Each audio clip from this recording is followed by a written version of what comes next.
Eder. Mech. Pallister. Sai benissimo come funziona il sistema, ok?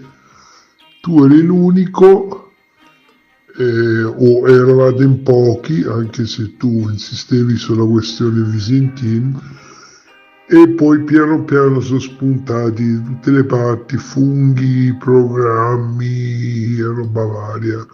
E qui ognuno si prende il merito per cose già dette, anche perché, ripeto, io vedo oggi, forse è normale perché sono passati più di 3 anni, ci sono moltissimi utenti che hanno conoscenza di 5, 6, 7 mesi fa, 8 mesi, o comunque da quando è omicidio, non hanno idea di ciò che è successo prima, e francamente non gli frega niente, perché poi sai come è fatto il popolo, no? E sta simpatico uno, ma presso a quello non gli frega niente il resto.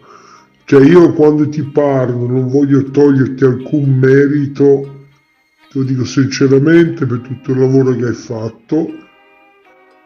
Criticarti è facile, come è facile criticare chiunque, però i meriti non ti li tolgo. Sono gli altri che ti ritolgono semplicemente perché ognuno pensa a portare acqua al proprio mulino, e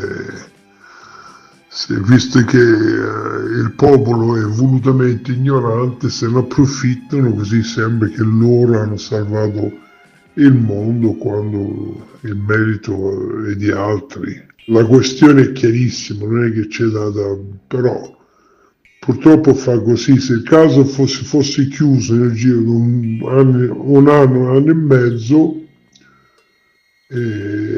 sicuramente ci sarebbero state delle persone che ti avrebbero ringraziato, non perché tu hai ragione, nel senso che per tutto il lavoro che hai fatto. Ma adesso è finito, c'è poco da fare. Molte persone vivono con i meriti degli altri e non meritano. Ovviamente Eder rimarrà, c'è sempre, rimarrà, nessuno potrà mai cancellare le tracce di Eder. Però il sistema è questo, tu lo conosci benissimo.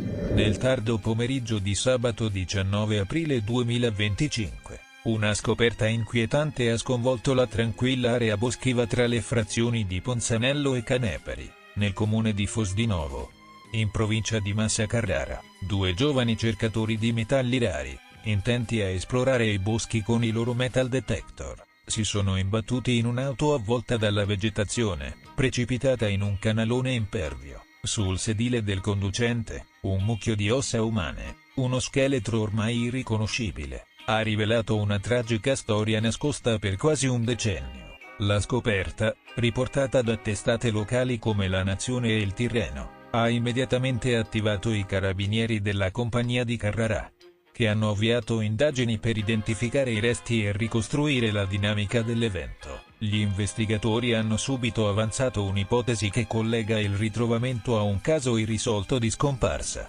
Quello di Angelo Paolo Luciani, un uomo di 56 anni residente a Sarzana, svanito nel nulla la sera del 3 novembre 2015.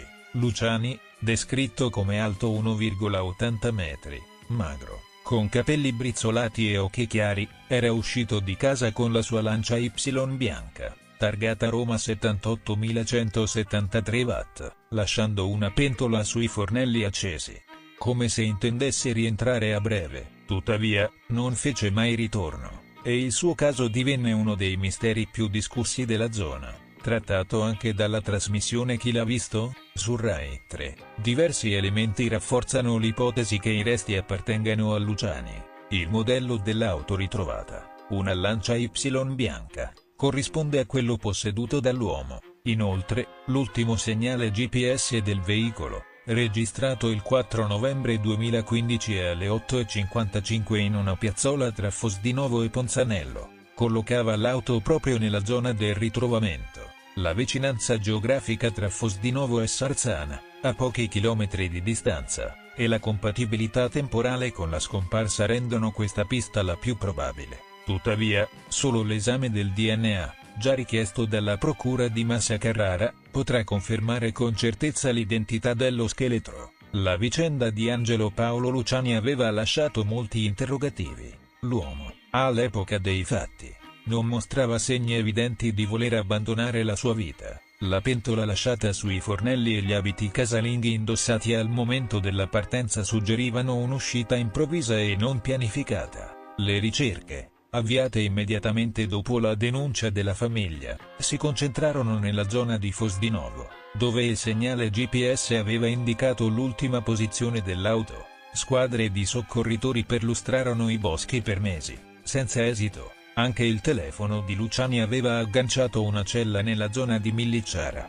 vicino a Castelnuovo Magra, prima di spegnersi definitivamente. Nel 2020, dopo anni di indagini infruttuose, il caso fu archiviato con l'ipotesi di allontanamento volontario, una conclusione che la famiglia di Luciani, in particolare il padre Lucio, non accettò mai.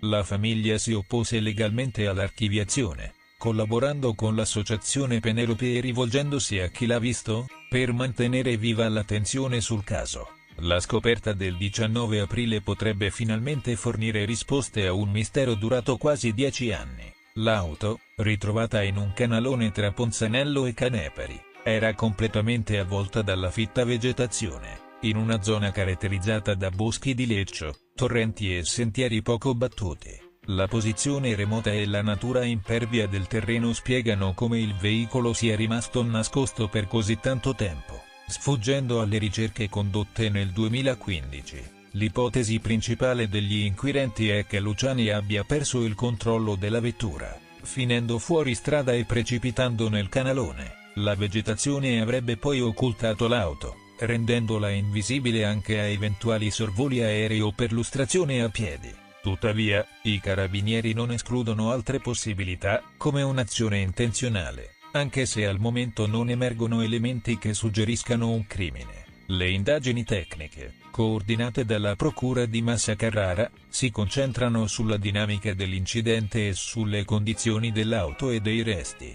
Un'autopsia e ulteriori esami biologici saranno fondamentali per determinare le cause del decesso e confermare l'identità. Il ritrovamento è avvenuto per puro caso, grazie a 2 cercatori di metalli rari che, esplorando i boschi con i loro rilevatori, hanno notato l'auto semisepolta tra rovi ed erbacce. La scena, descritta come macabra dai media locali, ha scosso i 2 giovani, che hanno immediatamente allertato il 112. Sul posto sono intervenuti i carabinieri di Fosdinovo e il nucleo operativo della compagnia di Carrara, insieme a una ditta di pompe funebri incaricata di recuperare i resti. Il sindaco di Fosdinovo, Antonio Moriconi, è stato informato e sta seguendo da vicino gli sviluppi della vicenda. La notizia ha riacceso l'attenzione su un caso che aveva profondamente colpito le comunità di Fosdinovo e Sarzana. La famiglia di Luciani, che per anni ha vissuto nell'incertezza, potrebbe presto ottenere risposte, anche se dolorose. La scoperta ha anche sollevato interrogativi su come l'auto sia potuta sfuggire alle ricerche, nonostante la vicinanza con l'ultima posizione nota del GPS, al 20 aprile 2025. Non risultano ulteriori sviluppi significativi oltre quanto riportato. Le indagini sono in corso, e l'esame del DNA rappresenta il prossimo passo cruciale. Fonti locali, come la Repubblica e Rai News, confermano che i resti sono stati trasferiti all'Istituto di Medicina Legale per gli accertamenti, e i risultati potrebbero richiedere alcuni giorni.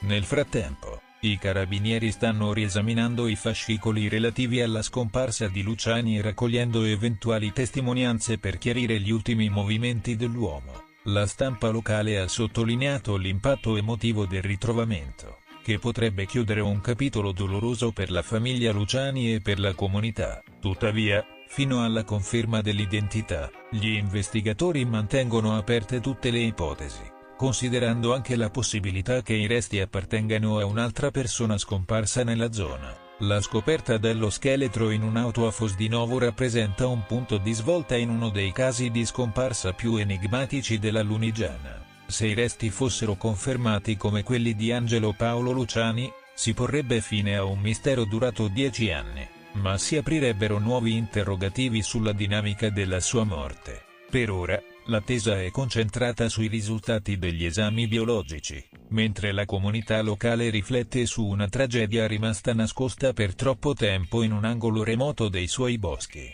Ehi, non dimenticare di iscriverti a questo canale.